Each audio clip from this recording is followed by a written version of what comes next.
To begin with, I would like to thank Jawaharlal Nehru University, this Center for Human Rights Studies, and especially Professor Shantesh Kumar Singh for extending this kind invitation to me. And it's a pleasure, to come to JNU so I hope this is not the last time I'll be coming here again and again, and we will also collaborate, in our future events. So thank you also for organizing this, rather I would like to congratulate the entire team for organizing this important seminar on very relevant, theme. Uh, and also I would like to welcome my co-chair, Dr. Saurabh, and panelist, Professor Tej Singh, Professor Mahendra Kumar Singh, and Professor Rajiv Kumar Singh. So I think we have very distinguished set of panelists for this session.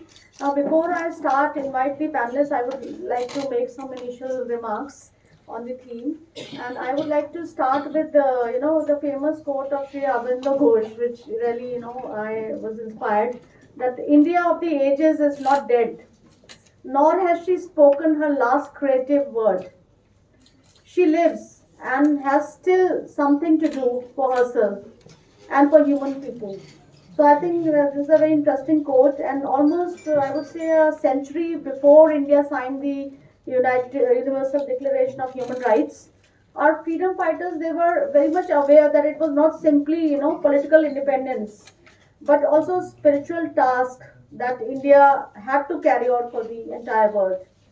And this spiritual task is to establish the promise of equality and liberty. And if you remember, Prime Minister also, Narendra Modi also highlighted this in one of his speeches in 2018. And I'm just quoting that India is guided by the mantra of Vasudhaiva Kutumbakam. For us, the bonds of humanity are supreme. It is the spirit that makes India a forerunner of ensuring human rights and dignity. So I think I thought I would, start this discussion with these important, speech and quote by Aurobindo Ghosh and Prime Minister Modi. Now, if you remember, all the 193 members of the United Nations, they have ratified at least one of the 9 binding treaties affected by the declaration, with the clear majority ratifying 4 or more. Okay. And India, as we all know, signed the Universal Declaration of Human Rights in 1948, and our constitution is greatly, influenced by the declaration, and especially Part 3 and Part 4 of the Constitution. Part 3 dealing with fundamental rights, which are essential for the overall development of any individual and for dignity of human being, and directive principles, which are the directions given to the state, and so, for instance, equality before law, if you see in UDHR, it's there in Article 7, as there in Article 14 in Indian Constitution, and so many others like prohibition of discrimination, equality of opportunity, freedom of speech and expression, freedom of peaceful assembly, and so on.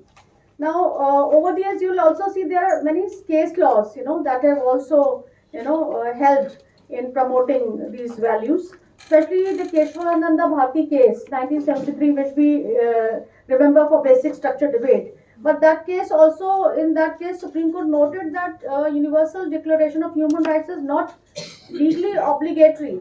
But, it argued that it demonstrates India's understanding of human rights when the Constitution was enacted. So the declaration has had a very significant impact on constitutional interpretation in India, notwithstanding the Supreme Court statement that it is not binding set of norms. So especially the international treaties, if you see, they only enlighten judicial institutions and inspire legislative actions. And there have been subsequent cases, like Railway Board and others versus Mrs. Chandrama Das, this in 2000. In this case also, Supreme Court argued that it recognized the declaration as a moral code of conduct.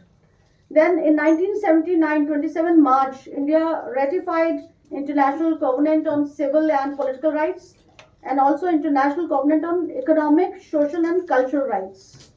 And then there are many other important cases like ADM Jabalpur versus Shukla, 1976. This case also declared that certain rights are fundamental, that ensures and they are protected against any kind of illegitimate invasion by the state. And they are guaranteed in the constitution, like forced labor, equality before law, and many others, right to life, liberty.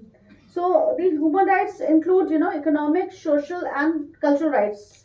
And the covenant contains, key features that distinguish it from covenant on civil and political rights. So covenant on civil and political rights that require states to respect and safeguard, rights of all individuals, whereas the covenant on economic, social, and cultural rights, that does not. So the rights which are established, in the covenant on economic, social, and cultural rights, they are not included in Part 3 of the Constitution, whereas, but rather in Part 4 of the Constitution, that contains directive principles of state policy. So so thus we can see that all the rights, such as right to equal pay, equal labor for men and women, protection of children, maternity work, etc. These rights, they are very crucial, and they are recognized in both covenant and also Indian Constitution. But recently, Supreme Court has expanded the definition of fundamental right, and especially Article 21, and that has also included right to clean environment, right to privacy, right to education, right to health, etc. So, to conclude, I would say that India, it's world's largest federal democracy, and we must work towards our commitment to human rights. For example, I would say that India has not signed certain crucial treaties, such as International Covenant on Civil and Political Rights, aiming at abolition of death penalty, optional protocol to Convention on Rights of Child on Involvement of Children in Armed Conflict, Convention on Protection of Rights of all migrant workers and members of their families. Secondly, I would say that we must also expand our thinking and start, accounting for fundamental duties. And as Prime Minister Modi also quoted, Mahatma Gandhi, saying that fundamental rights, they were responsibilities that the citizens should fulfill with maximum dedication and true integrity. So our duties, whether as individuals or institutions, that should be our first priority. And he argued that Amrit Kal is the era of duties for us. So this is what he stated in the Constitution Day, speech. So with these words, I would like to invite my first speaker or my co-chair, Dr. Saurabh. Would you like to say something now? Or yeah, okay.